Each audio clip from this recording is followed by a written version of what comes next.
Zimbabweans who are here in South Africa to go back home and vote. If it means coming back, they can come back. They are more than welcomed.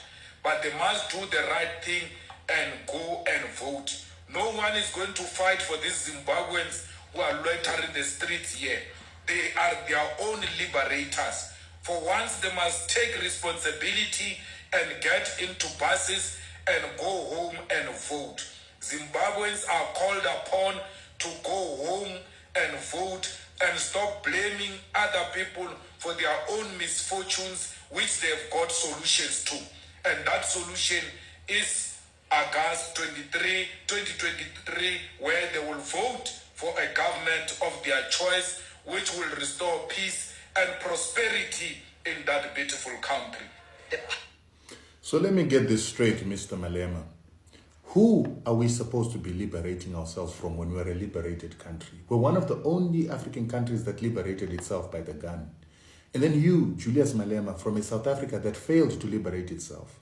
A South Africa that was liberated by the guns of our fathers, Zimbabweans, Mozambicans, Tanzanians, Angolans, and the Cubans. You are now going to teach us about liberating ourselves? We know how to liberate ourselves. That's why we liberated ourselves and you. And at the same time, you then say that we need peace and prosperity. Do you think you can ever have more peace in South Africa than Zimbabwe, where you have 3 politicians murdered every single month for the past 10 years? You've got 82 people murdered in this country on a daily basis. You're going to teach us about peace?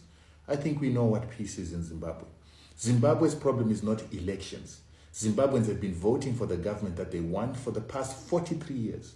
In the past 22 years, we've been voting for the government that we want, but we are being displaced by illegal sanctions by the US, EU, Canada, and Australians. And the reason why these sanctions take a pinch on us is because you haven't supported us in that period.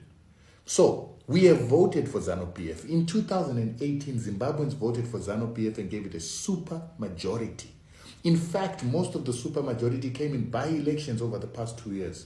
Zimbabweans know what they want, and that's why they're being collectively punished by illegal sanctions by the West to stop them from voting for ZANU-PF, and so that they elect a puppet opposition movement by the name of CCC, so that it reverses land reform, so that it takes away the mines that are in black hands, the mines that have made black billionaires, the mines that are allowing us to have a gold currency, to put them back in the hands of Anglo-America.